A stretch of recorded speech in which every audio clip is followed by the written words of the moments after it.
এতিয়া মই কি ক'বলৈ গ'লোঁ আপোনালোকক যে আপোনালোকে যে অথলে নাযায় এই সময়কণ আপোনালোকে যিমানখিনি আজি কষ্ট সাধনা কৰিলে সিমানকণ ফল ৰৈ গ'ল নেক্সট জন্মত যদি আজি গৈ ৰাতি যদি আপোনালোকে কোনোবা এজন পৰগামী হয় কালিলৈ সেই জীৱটোৱে আপোনালোকে আজিৰ নিচিনা অনুষ্ঠানত থকা বা যোৱা বা অহাতহে কৰিব গতিকে আপোনালোকে অথলে নপঠিয়াব মই সফল কৰিব বিচাৰিছোঁ গতিকে এই কথাবিলাক এই যে দেৱহূতিক মাকে যে মনে মনে ক'লে যে মই যেনেকৈ সংসাৰখন চলাইছোঁ তই তেনেকৈ চলাবি সকলো কথা বোৱাৰীজনীক তুমি কোনটো সময়ত সন্তান স্থিতি কৰিলে ভক্ত প্ৰহ্লাদক নমাই আনিব পাৰিবা শ্ৰৱণ কুমাৰক নমাই আনিব পাৰিবা এই কথাখিনি ক'ব লাগিব আমি কেনেকৈ ক'ব 12 বজাৰ আগত সতী সন্তান জন্ম দিলে সকলোখিনি বিফল নহয় ক'ৰবাত চুৰ হ'ব নহয় প্ৰবঞ্চক হ'ব নহয় কিবা হ'ব তাতোতকৈ দিনত যদি সন্তান স্থিতি কৰে সেই ল'ৰাই আত্মঘাতী হয় এই যে ছুইচাইডবোৰ কৰে এইবিলাক সন্তান সকলোবিলাক দিনত স্থিতি হোৱা যিসকলে সূৰ্যৰ পোহৰত দিনত সন্তান আহ্বান কৰে সেই ল'ৰাবিলাকৰ মগজৰ সন্তুলন ঘটে তেওঁলোকে সিদ্ধান্ত ল'ব নোৱাৰি তেওঁ আত্মঘাতী কৰে আত্মঘাতী কোনে কৰে যিসকলে জীৱনৰ প্ৰতি কোনো সিদ্ধান্ত ল'ব নোৱাৰে 8টা পোহৰ আছে দিনত 4টা পোহৰ ৰাতি 4টা পোহৰ গতিকে 12 বজাৰ পাছত যি 2টা পোহৰ থাকে এই 2টা পোহৰত যদি কেনেবাকৈ সন্তান আপুনি জগতলৈ নমাই আনিব পাৰে সাধনাৰ মাধ্যমেদি তেতিয়াহ'লে সেই সন্তানে নিজৰ পৰিয়ালটো বাদ দিয়ক এতিয়াতো বহুত সন্তান দেখিছে নহয় কিমান আজি আপুনি যদি উদাহৰণ হিচাপে দেখুৱাব পাৰে লাভলীনা চিন্তা কৰক লাভলীনাই যিখন ঘৰত মই উদাহৰণ দিবলৈ ভাল পাইছোঁ এইবিলাক আমাৰ দেশৰ সম্পদ সেই ঘৰখনত তেওঁ ভাৱনাৰ লগত মিল আছে কাৰণে তেওঁ খেল খেলিবলৈ আগবঢ়াই দিছে নহ'লে বাধা দিলে তেওঁ বিচাৰি আছে সেই পৰিয়ালটো তেওঁৰ উজ্জ্বল ভৱিষ্যত আছে আৰু সেই পৰিয়ালটোৱে তেওঁ প্ৰেৰণা যোগায় আৰু সেইকাৰণে তেওঁ আগবাঢ়ি আজি দেশৰ সন্মান কঢ়িয়াই আনিছে নিজেও ধন্য হৈছে পৰিয়াল ধন্য কৰিলে সমাজ ধন্য কৰিলে তেওঁ গাঁওখন উন্নতি কৰি দিলে তেওঁ ঘৰলৈ যোৱা ৰাস্তা পহা কৰি দিলে কলেজ পাতি দিলে কি কৰি দিলে তেনেকুৱা সন্তানটো আপোনালোকে নিবিচাৰে নেকি তাৰ কাৰণে সাধনা কৰিব নিবিচাৰে নেকি তাৰ কাৰণে ভাগৱত নুশুনে নেকি এই সকলো কথা সামৰি আমি এখন কিতাপ লিখি উলিয়ালোঁ আধ্যাত্মিক চেতনাই শ্ৰেষ্ঠ সাধনা সকলো কথা তাত সামৰি আছে গতিকে এইখন কিতাপ 340 পৃষ্ঠা জোৰা আপোনাৰ সতী সন্তানক আপুনি ক'ব নোৱাৰা কথাখিনি এই গ্ৰন্থখনত আছে আমি 500খন গ্ৰন্থ প্ৰিণ্ট কৰিছিলোঁ আজি নিচিনা এনেকুৱা এটা শুভ দিনতে যোৱা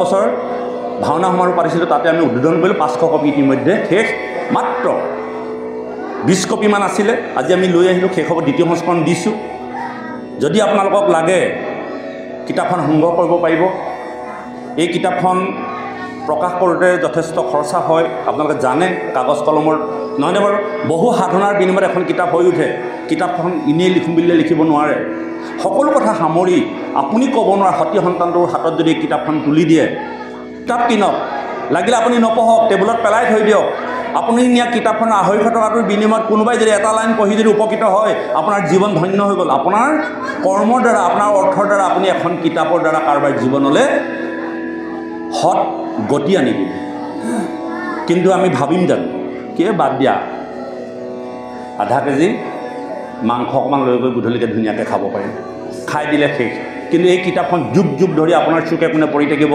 আপুনি মৰি যোৱাৰ পাছতো আপোনাৰ পৰিয়াল শেষ হৈ যোৱাৰ পাছতো এই কিতাপখন কিন্তু কোনোবাই টান মাৰি আনি পঢ়ি চাব এটা লেচন পঢ়ি চালে ৱাহ এইখিনি কথাটো আমি জনা নাছিলোঁ আজি মই চান্দোগ্য উপনিষদ পঢ়ি থকাৰ কাৰণে আজি এই জীৱৰ কথা গম পালোঁ এনেকুৱাবিলাক কথা আছে বেদৰ সাৰ তত্ত্ববিলাক উপনিষদ আৰু সমস্ত উপনিষদৰ তত্ত্ব হ'ল বেদান্ত আৰু সেই বেদান্তৰ হ'ল মহাভাগৱত সমস্ত বেদান্ত সাৰ মহাভাগৱত ইহাৰ উত্তম ফল হৰিনাম মাত্ৰ আধ্যাত্মিক চেতনাই শ্ৰেষ্ঠ সাধনা যদি আপোনালোকে ভাবে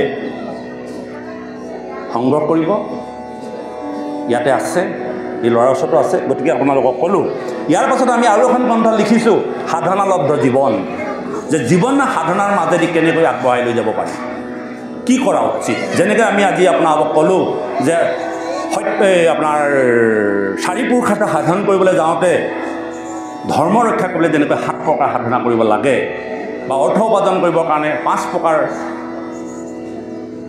নিয়ম মানিব লাগে, এনেকুৱা ধৰণৰ কথাই বহু ধৰণৰ লাগতিয়াল কথা, যিবিলাক কথা আমি দিনে ৰাতি অধ্যয়ন কৰি আছোঁ, চাকৰি কৰি আছোঁ যদিও তাৰ মাজতে আমি প্ৰত্যেক দিনে অধ্যয়ন কৰিছোঁ, যাতে কিবা এটা কৰি থৈ যাব পাৰোঁ নেকি, কি থৈ যাম। আৰু নিজক সংশোধন কৰিবলৈ যত্ন কৰিছোঁ আইসকল বাপসকল। আমি সংশোধনী নহয়, জীৱনত বহুত দুখ কৰি থৈ আহিলোঁ। আপুনি হয়তো গম পাব পাৰে বা ক'ব পাৰে যে তোমাৰ জীৱন ক'তা, তুমি ইমান কথা কৈছা তোমাৰ জীৱন, হয় মোৰ জীৱন বেয়া, মই ভাল সন্তান জন্ম দিব নোৱাৰিলোঁ, সেইবুলি আপুনি মোক নিন্দা কৰিব নেকি? যদি মোক আপোনালোকে তেনেধৰণে ভাবি নিন্দা কৰে, তেতিয়াহ'লে আপোনালোকে ৰামায়ণ পঢ়িব নোৱাৰিব। কেলৈ? ৰত্নাকৰে কি কৰিছে? আৰু ৰত্নাকৰে জ্ঞান পাই বাল্মীকি হ'ল, বাল্মীকি হৈ তেওঁ ৰামায়ণ লিখিলে। সেই ৰামায়ণ পঢ়িলে আপোনাৰ জীৱন সংশোধন হৈ যায়। আপোনালোকে ৰামায়ণ পঢ়িছেনে নাজানো, ভালকৈ যদি ৰামায়ণ পঢ়ে, উল্লেখ আছে, পণ্ডিতসকলে কৈছে সীতা এগৰাকী এনেকুৱা চৰিত্ৰবান, এনেকুৱা সতী, সীতাৰ চৰিত্ৰ যদি আপুনি শ্ৰৱণ কৰে, আপোনাৰ ভিতৰত যদি কাম ভাৱ উৎপন্ন হৈ থাকে, আপোনাৰ কাম ভাৱ দমি যাব। সীতাৰ নিৰ্মল চৰিত্ৰ, ৰামৰ নিৰ্মল চৰিত্ৰ যদি আপুনি কেনেবাকৈ ৰামায়ণৰ মাধ্যমেদি যদি আপুনি শ্ৰৱণ কৰে বা নিজেও পঢ়ে, আপোনাৰ ভিতৰত যি উতলি থকা কাম ভাৱ দবি যাব। ইমান শক্তি আছে, মহামন্ত্ৰ। কিন্তু কথাষাৰ শুদ্ধ নহয়। কেলে শুদ্ধ নহয়? যেতিয়া পঞ্চৱতী বনত ৰাম, সীতা, লক্ষ্মণ আছিল, আপোনাৰ সুপৰ্ণখাই গৈ ৰামচন্দ্ৰক স্বামী বিচাৰিছিল।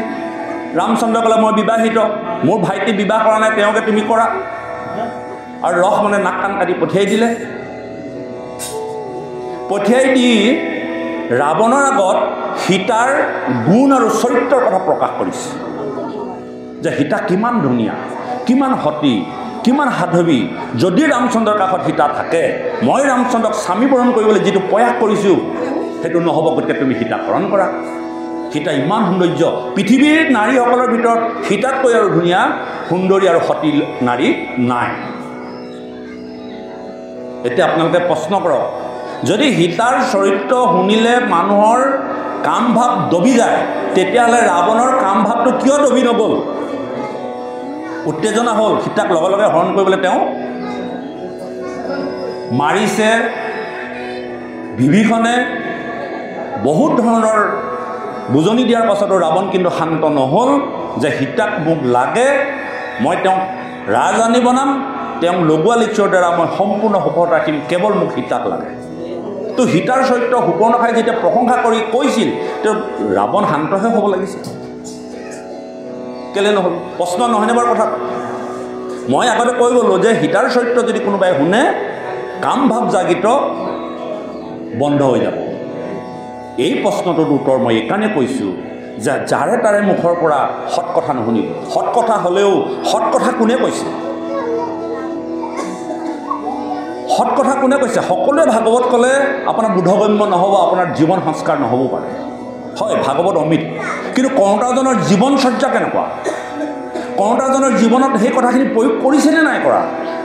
যদি কৰিছে, তেতিয়াহে তেওঁৰ মুখৰ পৰা যদি আপুনি ভাগৱত শুনে, তেতিয়াহে আপোনাৰ জীৱনত ভাগৱতৰ ফল পাব। সুপৰ্ণখা নিচিনা চৰিত্ৰৰ কথা ক'লে, সেই চৰিত্ৰ শুনিলে ৰাৱণৰ কাম ভাৱ ঠাণ্ডা হ'ব নেকি? নিজে কামত উতলি আছে সুপৰ্ণখা নে বাপ? ভুল হৈছে নেকি কথাখিনি? মনত ৰাখিব, সুন্দৰ সুন্দৰ কথা। গতিকে এতিয়া আপোনালোকে সিদ্ধান্ত লওক, আপোনালোকে সীতা হ'বনে, অনুসূয়া হ'বনে, কুন্তিমা হ'বনে,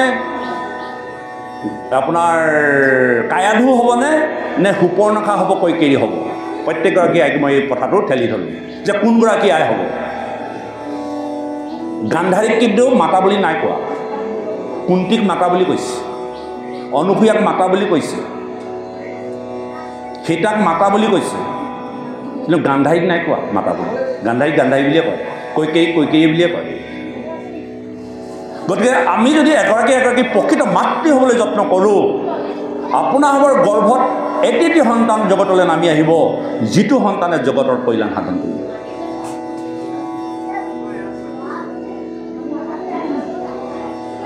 পিতৃয়ে যিমানেই সুন্দৰ বীজ নিদিয়ক, কিন্তু পাত্ৰ যদি অসুচি হয় সেই পাত্ৰত সম্পূৰ্ণভাৱে বিনষ্ট হৈ যায়। গাখীৰ অমিত নহয়নে বাপ? লেতেৰা পাত্ৰ তাত থ'লে গাখীৰখিনি গাখীৰ হৈ থাকিব জানো?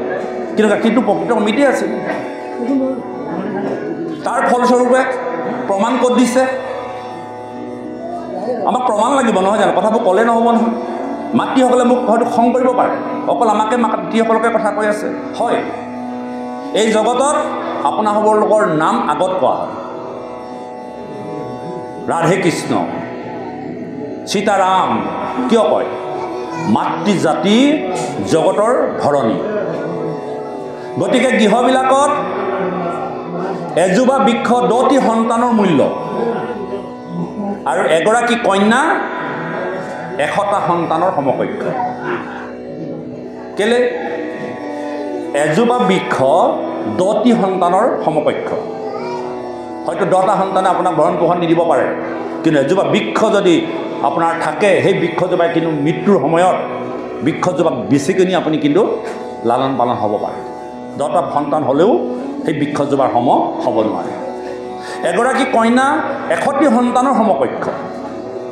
100টা সন্তানে যিটো কৰিব নোৱাৰে এগৰাকী কন্যাই কৰিব। আৰু জগতত চাওক, আৰু সেইকাৰণে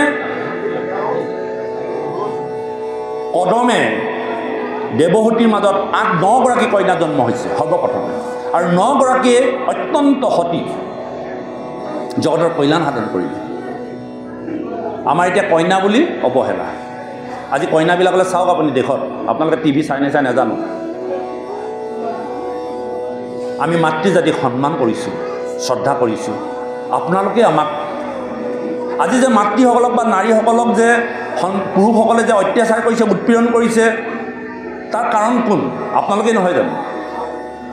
যিটো সন্তানে আপোনালোকৰ নিচিনা এগৰাকী আইক বলৎকাৰ কৰিছে, আতিশায্য চলাইছে, সেই সন্তানটো এগৰাকী মাতৃ গৰ্ভৰ পৰা অহা নাই নে?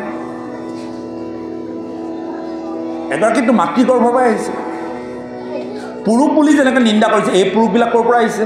মাতৃ গৰ্ভৰ পৰা আহিছে। আপোনালোকৰ নিচিনা এগৰাকী মাতৃয়ে তেনেকুৱা সন্তান জন্ম দি থৈছে। গতিকে আমি প্ৰত্যেকগৰাকী আয়ে, প্ৰত্যেকগৰাকী বোৱাৰীয়ে যদি এই কথাখিনি উপলব্ধি কৰাই দিব পাৰোঁ, তেতিয়াহ'লে জীৱনত সেই ৭৫টা মাখি হ'ব নালাগে। জ্ঞান আৰু বৈৰাগ্য, ধন লাগে, টকা লাগে, সম্পত্তি লাগে চলিবৰ কাৰণে।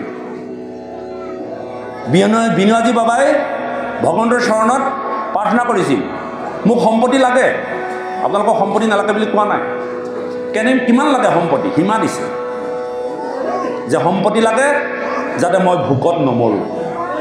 মোক ইমানখিনি সম্পত্তি লাগে যাতে মোৰ কুটুম্ব বা পৰিয়ালটো যাতে ভোকত নমৰে।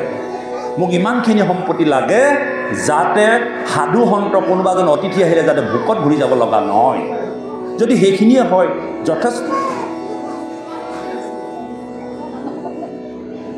এয়ে হ'ল আমাৰ অৰ্থ উপাৰ্জনৰ নিয়ম। এই নিয়ম কিন্তু প্ৰত্যেকটি সতী সন্তানক আমি শান্তভাৱে বুজাই দিবই লাগিব। অকল খাইছোঁ, শুইছোঁ, জীৱ জন্তুৰ নিচিনাকৈ আমি বসবাস কৰিছোঁ, গালে গালে পালে পালে সতী সন্তান জন্ম দিছোঁ, আৰু আমাৰ বেলেগ কথা নাই। সেই কথাটোকে কৈছে, দিন বহিলে ধন কুটুম্বৰ চিন্তা কৰে, নিদ্ৰাস্থি আলাপে ৰাতিৰো আয়ু হৰে। মিছা বিষয় মাত্ৰ কৰে অভিলাষ, যিহেতু নেদেখে নৰে আপোনাৰো নাশ। মিছা বিষয় বুলি কৈছে। মই কিন্তু এইটো ভাগৱতৰ লগত একমত নহয়। মিছা বিষয় বুলি কেলৈ ক'ব? সকলোৱে বিষয়খন পালন কৰি আছে। বিষয় মানে হ'ল নিদ্ৰা, মৈথুন, ভয় আৰু আহাৰ। আমি এতিয়া গ'লে যদি বিষয়খন ইয়াত অসাৰ বুলি কৈছে, অসাৰ সংসাৰ, বোলে সংসাৰখন অসাৰ, লগে লগে গৈ বোলে নহয় ভাইজা বাদ দিয়া, তোমাৰ লগত আজিৰ পৰা মোৰ লগত কোনো সম্বন্ধ নাই। ভাগৱতত শুনিছোঁ ভাইজা পুত্ৰ হবে কাৰণ চাৰি থাকে মাতে ধৰে যে তীক্ষণ, কালে যে ধৰে যে তীক্ষণ। গতিকে তোমালোকৰ লগত আৰু সম্বন্ধ নাই। কাইলৈ পৰা আপুনি ভাতকেইটা নাপায়, থাকিবলৈও ঘৰ নাপাব। তই ভাগৱতে মিছা কথা কেলৈ ক'লে? সংসাৰখন কেনেকৈ অসাৰ হ'ব?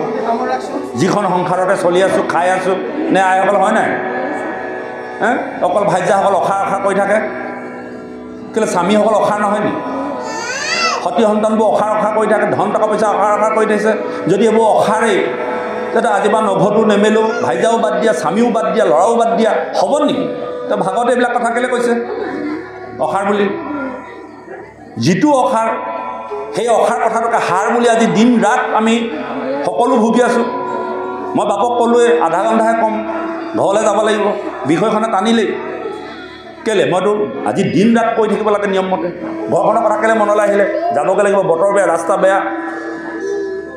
আচলতে ভাগৱতে কোৱা কথাটো যদিও আমাৰ পোনপটীয়া দৃষ্টিত ভুল যেন লাগিছে, কথা সেইটোৱেই।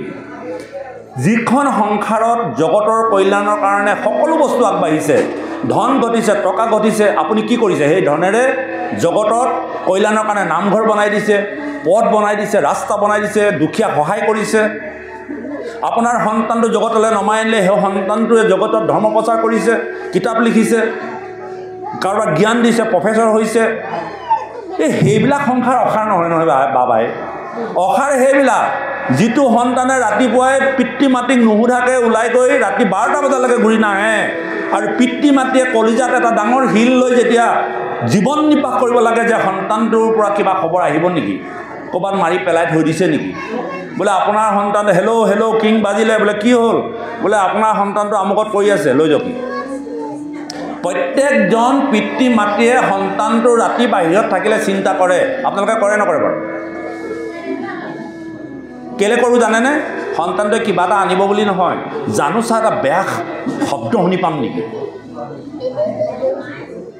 আৰু সেই সন্তানটোৱে পিতৃ মাতৃৰ হৃদয়খন বুজি নাপায়, কাৰণ পিতৃ মাতৃ তেওঁ হোৱা নাইতো, হৃদয়খন বুজি নাপায়। এটা পৰিয়াল, এটা জীৱন আগুৱাই লৈ যাবৰ কাৰণে এখন হৃদয়ৰ প্ৰয়োজন আছে, এখন হৃদয়ৰ প্ৰয়োজন আছে। য'ত হৃদয় নাই সকলো থাকিলেও মিছা। সুন্দৰ এটা কাহিনী ক'ম, আপোনালোকে সাধু কথাবোৰ মনত ৰাখিলে হৈ যাব, ভাগত নালাগে। দুটা কথা ক'ম, অজামিলৰ কথাও ক'ম।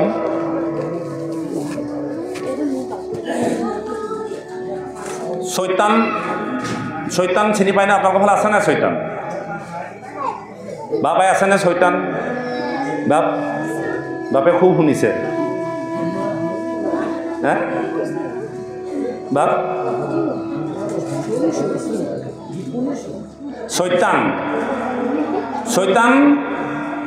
চৈতানৰ হৃদয় নাথাকে। আপোনাৰ মোৰ ঘৰত যদি সতী সন্তানটোৱে তেনেকুৱা ধৰণৰ কৰ্ম কৰিছে, তেতিয়াহ'লে সেইটো চৈতান বুলি বেলেগ এটা বস্তু নাই। যাৰ হৃদয় নাই, যি হৃদয়ে অনুভৱ কৰিব নোৱাৰে, যি হৃদয়ৰ দ্বাৰা কথা পাতিব নোৱাৰে, সেইটোৱে চৈতান। কাৰণ মাক দেউতাকে যে দুখত আছে সেইটো বুজি নাপায়, সি তাৰ মতে সুখী নহয়নে বাৰু? মাক দেউতাকে ধন টকা পইচা কেইটামান আনি থৈছে, মণি বেগটো দেখি তাৰে পইচাকেইটা লৈ খৰচ কৰি পেলালে, সেইটো চৈতান। বুজি নাপালে যে পিতৃ মাতৃয়ে কষ্ট কৰি অনা ধন টকা পইচাকেইটা যে কিবা এটা ভাল কামৰ কাৰণে আনিছিল। এই যে চৈতানী বুদ্ধিবিলাক যাৰ লগত আছে তাকে চৈতান বুলি কোৱা হৈছে। আৰু চৈতানী বুদ্ধিবিলাক সেইজনৰ লগত হয় যাৰ হৃদয় নাথাকে। আৰু এই চৈতানটো এদিন বুজি পালে যে মোৰতো হৃদয় নাই, তো মই হৃদয় এখন বিচাৰিব লগা হ'ল, হৃদয় বিচাৰিব লগা হ'ল। আৰু হৃদয় বিচাৰি বিচাৰি তেওঁ গ'ল যে ক'লৈ যাম, গাঁৱলৈ যাওঁ। আকৌ ভাবিলে গাঁৱৰ লোক হ'লে হৃদয় নিদিব। গাঁৱৰ লোক হ'লে হৃদয় কেলৈ নিদিয়ে বাৰু? আপোনালোকে চাব, গাঁৱৰ লোকসকল বৰ হৃদয়বান। অতিথি এজন গ'লে, গুৰুসকল গ'লে নিজে নেখায়ো খুৱাব, নিজে নুশুয়ো তেওঁক বিচনাত শুৱাব। আমি আজি যি ঘৰ মানুহত দিছিলে, তেওঁ আহিবলৈ ওলাইছিলে, আৰু আমি যোৱাৰ লগে লগে ঘূৰি গৈ আমাকে আল পচন্দ ধৰি থাকোঁতে জলপানৰ পৰা গাখীৰৰ পৰা ধৰি সকলো খুৱাই তেওঁক যি শুশ্ৰূষা কৰিলে, এখন হৃদয় আছে। আৰু এই হৃদয়খন সকলোকে দিব নোৱাৰে। চৈতান্তে বুজি পালে না, গাঁৱৰ ৰাইজে, গাঁৱৰ সহজ সৰল মানুহে হৃদয় কেতিয়াও নিদিয়ে। তেওঁ হৃদয় ক'ত বিচাৰি যাব? এই দুখীয়া মানুহৰ ওচৰত যাওঁ বিচাৰি। দুখীয়াসকলেতো ধন টকা পইচা বিচাৰি ফুৰে, হয়তো হৃদয়খন দি দিব পাৰে। না, দুখীয়াই দুখ হ'ব পাৰে, কষ্ট হ'ব পাৰে, হৃদয় নিদিয়ে। তেওঁ আপোনাৰ ঘৰত খাটি দিব, ৰাস্তা দি গৈ আছে, মোক যদি মাতে বা আহকচোন বস্তাটো ধৰি দিয়ক, মই নোসোমাওঁ, কেলৈ মই গাড়ীত যাম, বা মোক নকয়ো। কিন্তু গাঁৱৰ দুখীয়া মানুহ এজনক যদি আপোনাৰ পদূলিৰ মুখেদি গৈ থাকে, বোলে হৈ আহাচোন মোৰ এই গছডাল কাটিব লাগে ঠেলা এটা মাৰি দিয়া, তেওঁ যাব, দৌবন কাটি কৰি হ'লেও কৰি দিব। কেলে? হৃদয় আছে, দুখীয়া আৰ্তনসকলৰ হৃদয় থাকে। তেতিয়াহ'লে সেই চৈতানে হৃদয় ক'ত বিচাৰি যাব? ভাবিলে যে নগৰমুখী হওঁ, এই পঢ়া শুনা অত্যন্ত ধন টকা পইচা থকা জ্ঞানীবিলাকৰ ওচৰতে হৃদয়খন বিচাৰি যাওঁ।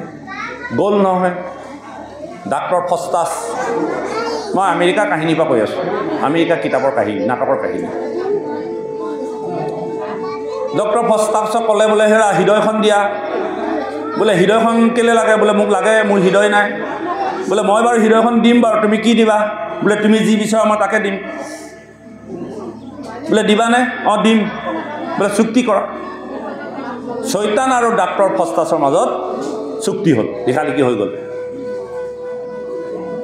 চৈতানে ডাক্তৰে বিচৰা মতে সমস্ত সম্পত্তি দিব, যি লাগে তাকে দিব, আৰু ডাক্তৰ ফষ্টাছে হৃদয়খন দি দিব।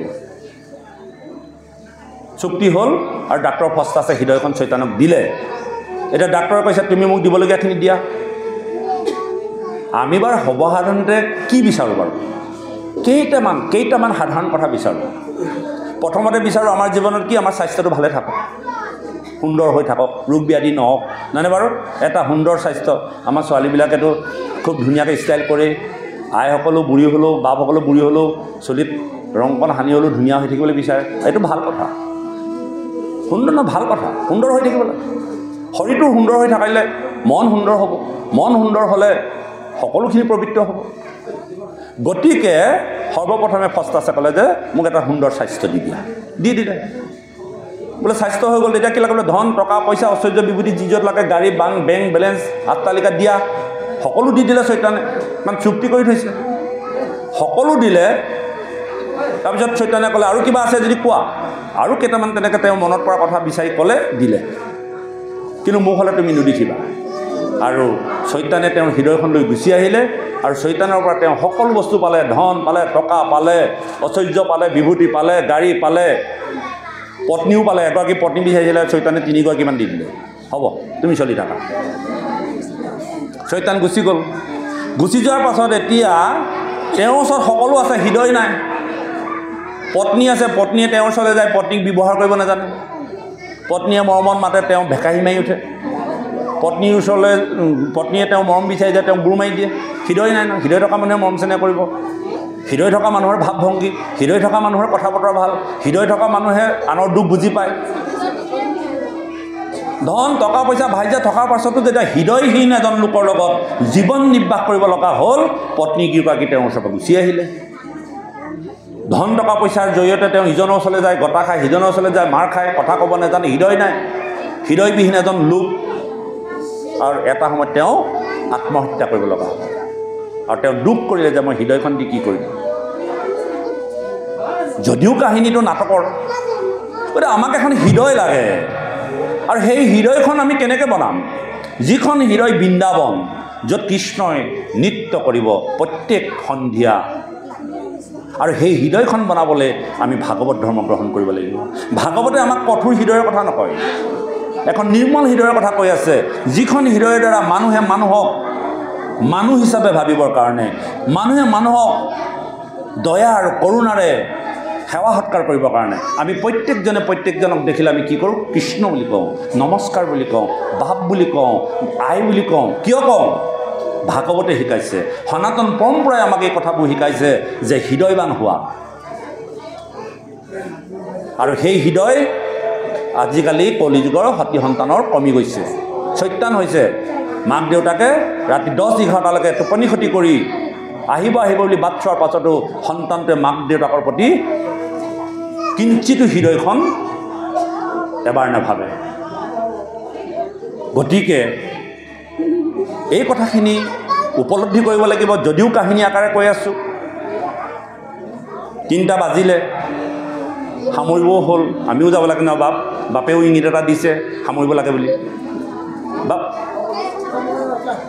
সীমা আছে নহয়, আমাক আকৌ উদ্যোক্তাই কৈ আছে ক'ব লাগে বুলি, নহ'লেতো আমিতো হেৰিয়ে কৰিলোহেঁতেন। যে কি নহওক, ভাল লাগিলে কৃষ্ণ। হয়, গতিকে আজি ইমানতে আমি সামৰিব বিচাৰিছোঁ। আপোনালোকে ইমান সুন্দৰভাৱে শ্ৰৱণ কৰিলে, ভাল লাগিলে। ভাল লাগিলে। কি গাঁও বুলি কয় এখন? লাটুম গাঁও। লাটুম গাঁৱৰ বাপাই, প্ৰত্যেকগৰাকী বাপাই মই মুখত ভক্তিৰ ভাৱটো দেখিছোঁ। সঁচাকৈ বিৰল। বহু জেগা, অসমৰ বিভিন্ন জেগাত ভাগৱত ক'বলৈ গৈছোঁ। সঁচাকৈ লাটুম গাঁৱৰ বাপাই সুন্দৰ পৰিৱেশ, সুন্দৰভাৱে থাকি ভাগৱত শ্ৰৱণ কৰাৰ যি পৰিৱেশ গঢ়ি তুলিলে আৰু সতী সন্তানসকলক আগলৈ ঠেলি ভাগৱত শুনিবৰ কাৰণে যি প্ৰেৰণা জগাইছে, এয়া শুভ লক্ষণ, ভৱিষ্যতে কাম কৰিব। সাধুৰ সংগ অথলে নাযায়। আজি যে সাধুৰ সংগত বহিলে, এই কথাটোকে কৈ মই আজি ভাগৱত সামৰণি মাৰিম। কৈ যাওঁতে কোনোবাখিনিত হয়তো যদি উচ্চ বাচ্য হৈছে, ভাৱভংগী তাৰতমা হৈছে, যদি আপোনাৰ ভাৱে বুজি পোৱাত যদি কিবা অসুবিধা হৈছে, আমাৰ সামৰ্থ্য অনুসৰিয়ে ভাগৱত কৈছোঁ। বাবাই সমস্ত নিন্দা নকৰিব, অপৰাধী নকৰাব, যাতে আপোনাৰ সবৰ চৰণ সেবিবলৈ শক্তি দিয়ে। মাত্ৰ সাধুৰ সংগ যে অথলে নাযায়, এই কাহিনীটোকে কৈ মই আজি ভাগৱত বিৰাম দিম। কাহিনীটো এনেধৰণৰ, আপোনালোকে অজামিলৰ নাম শুনিছে। অজামিল পূৰ্বতে এজন ব্ৰাহ্মণ আছিল। পিতৃ মাতৃক সেৱা সৎকাৰ কৰিছিল, শুশ্ৰূষা কৰিছিল। আৰু পিতৃ মাতৃক শ্ৰদ্ধা ভক্তি কৰোঁতে কৰোঁতে কৰোঁতে কৰোঁতে তেওঁ ইতিমধ্যে এনেকুৱা এজন সন্তানলৈ ৰূপান্তৰিত হ'ল। ইতিমধ্যে তেওঁ দেৱত্ব গ্ৰহণ কৰিবলৈ আগবাঢ়িল। আমাৰ দেৱৰক্ষী নাৱত আকৌ চাই থাকে নহয় সকলো কথা। তেওঁ ভগৱন্তৰ মতে লীলা কৰিব লাগে। দেৱৰাজ ইন্দ্ৰক গৈ লগাই দিলে। দেৱৰাজ ইন্দ্ৰই সদায় নিজৰ আসনখনৰ প্ৰতি ভয়, জানোচা কোনোবাই কাঢ়ি লয়। মৈত্ৰৰ মানৱসকলেতো বহুবাৰ গৈ পেলাই প্ৰাংগমুনি মৈত্ৰৰ পৰা গৈছে।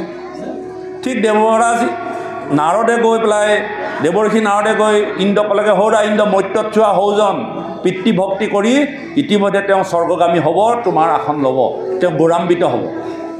যদি তোমাৰ স্বৰ্গৰ আসনখন ৰক্ষা কৰিবলগীয়া আছে, তেন্তে যোৱা, তেওঁক তুমি তেওঁৰ শ্ৰদ্ধা ভক্তিৰ পৰা বঞ্চিত কৰা।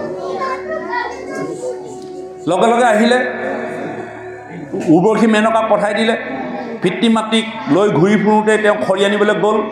খৰি আনিবলৈ গৈ ইন্দ্ৰই পঠোৱা সেই ৰমণীবিলাকে তেওঁক মোহিত কৰিলে আৰু তেওঁ বেশ্যালয়ত পতিত গ'ল। আৰু পিতৃ মাতৃয়ে ঘূৰি আহিব বুলি ভাবি থাকোঁতে থাকোঁতে মৃত্যু হ'ল। ঈশ্বৰক চিন্তা কৰি মৃত্যু হ'ল। আৰু সেই অজামিল বেশ্যাত পতিত গ'ল। মই চমুকে কৈছোঁ কথাখিনি। তেওঁ পাপী হ'ল। এজন ব্ৰাহ্মণ হৈও তেওঁ বেশ্যাত লিপ্ত হৈ তেওঁ পাপী হ'ল। কিন্তু সেই অজামিলে কেনেকৈ উদ্ধাৰ হ'ল? নাৰায়ণ নাম লৈ। তাৰো কাহিনী আছে। এদিন তেওঁ চোতালতে বহি থাকোঁতে এজন সাধু গ'ল। সাধু পাৰ হৈ গৈছে। অজামিলে দেখিলে যে সৌজন সাধু। হেৰা সাধু, আহাচোন। নাই, সাধুজনে ঘূৰি চোৱা নাই। হেৰা সাধু, হেৰা সাধু, শুনিছানে? মই তোমাকেই কৈছোঁ, আহাচোন। সাধুজনে ঘূৰি চালে আৰু ঘূৰি আহিলে। ঘূৰি আহি অজামিলৰ ঘৰত বহিলে। অজামিলে সেৱা কৰিলে। আৰু সাধুজনে কৈছে, হেৰা অজামিল, মই তোমাক জানো। তুমি বেশ্যাত পতিত হৈ তুমি পাপী হৈ গ'লা। কিন্তু তুমি যে মোক 3বাৰ মাতাৰ পাছত মোক যে ঘূৰাই আনিলা তোমাৰ ঘৰলৈ ঘূৰাই আনিলা, কিন্তু সাধুৰ সংগ অথলে নাযায়। তুমি যে এগালি মোক এগিলাচ যে পানী আপ্যায়ন কৰিলা, তোমাৰ সাধুৰ সংগ অথলে নাযায়। গতিকে তোমাক মই আশীৰ্বাদ কৰিছোঁ, তোমাৰ কনিষ্ঠ সন্তান জন্ম হ'ব। তেতিয়ালৈকে নাৰায়ণ জন্ম হোৱা নাই। যে তুমি যে সাধুক আপ্যায়ন কৰিলা, এগিলাচ পানী খোৱালা, গতিকে তোমাৰ এই সাধনা অথলে নাযায়। তুমি এটি সন্তান তোমাৰ জীৱনলৈ আহিব। তুমি সেই সন্তানটিৰ নাম নাৰায়ণ ৰাখিবা আৰু তোমাৰ জীৱন মুক্তি হ'ব। কাৰণ তুমি সাধু সেৱা কৰিলা আৰু সাধু গুচি গ'ল। আৰু সাধুৰ মতে তেওঁ এটি সন্তান জন্ম হ'ল, একেবাৰে কনিষ্ঠ সন্তান। আৰু কনিষ্ঠ সন্তানৰ নাম থ'লে সেই সাধুজনৰ মতে নাৰায়ণ নাম। আৰু নাৰায়ণ নামৰ প্ৰতি তেওঁ ইমানেই আকৃষ্ট হ'ল, কাৰণ সাধুৱে কৈ থৈ যোৱা এটা সন্তান আহিব বুলি ক'লে আহিলে, নাম দিবলৈ ক'লে নাৰায়ণ নাম দিলে। আৰু এতিয়া নাৰায়ণ নাৰায়ণকৈ তেওঁ মৰমতে মাতি মাতি মাতি মাতি অন্তিম সময়ত তেওঁ কি কৰিলে? জীৱৰ সদ্গতি হ'ল। কেনেকৈ হ'ল? এই যে সাধুক সেৱা কৰিলে, সাধুৰ আশীৰ্বাদ প্ৰাপ্ত হ'ল, যাৰ কাৰণে তেওঁ জীৱনৰ যদিও তেওঁ বেয়া দিশত গৈছিল, গতি কৰিছিল, কিন্তু তেওঁ সৎপথলৈ ঘূৰাই আনিলে। সাধুৰ মহিমা। গতিকে আজি যে আমি এই সাধুৰ সংগত বহি ঈশ্বৰৰ কথা শুনিলোঁ, এই ঈশ্বৰৰ কথাই আপোনাৰ মোকো তেনেধৰণে গতি দিব বুলি মই ভাবিছোঁ। যদি আমাৰ ক'ৰবাত দুখাদুখ হৈ আছিল বা আমি অজামিলৰ নিচিনাকৈ যদি ক'ৰবাত আমি পতিত গৈ আছোঁ, তেন্তে আজি এই সাধু সংগৰ প্ৰভাৱে, ভগৱন্তৰ গুণ চৰিত্ৰৰ প্ৰভাৱে যাতে আমাক অজামিলৰ নিচিনাকৈ গতি দিয়ে, এই কথাখিনিকে কৈ ভগৱন্তৰ চৰণত সেৱা জনাই আজিলৈ ভাগৱত ইমানতে বিৰাম দিলোঁ। পুনৰ যদি ভগৱন্তই কৃপা কৰে তেন্তে নিশ্চয় আপোনাসৱৰ সংগত আমি ভাগৱত কথা ক'বলৈ সুবিধা পাম। কৃষ্ণ জয় ৰাম জয় নাৰায়ণ জয় কৃষ্ণ জয় জগৎগুৰু শ্ৰীমন্ত শংকৰ। কৃষ্ণ হৰি ৰাম। শ্ৰীমন্ত শংকৰ হৰি ভকতৰ জানা যেন কল্পতৰু, তাহান্ত বিনাই নাহি নাহি নাহি আমাৰ পৰম গুৰু ৰাম। তাহান্ত বিনাই নাহি নাহি নাহি আমাৰ পৰম গুৰু। কৃষ্ণ হৰি ৰাম। অপৰাধ বিনাশন তজু নামে নাৰায়ণ, জানি নামে পখিল হৰণে, আনগতি নাহিকে মৰণ। অপৰাধ ক্ষমা কৰে তুমি দয়াশীল হৰি, মোক ৰক্ষা কৰিও চৰণে ৰাম, মোক ৰক্ষা কৰিও চৰণে। হৰি ৰাম।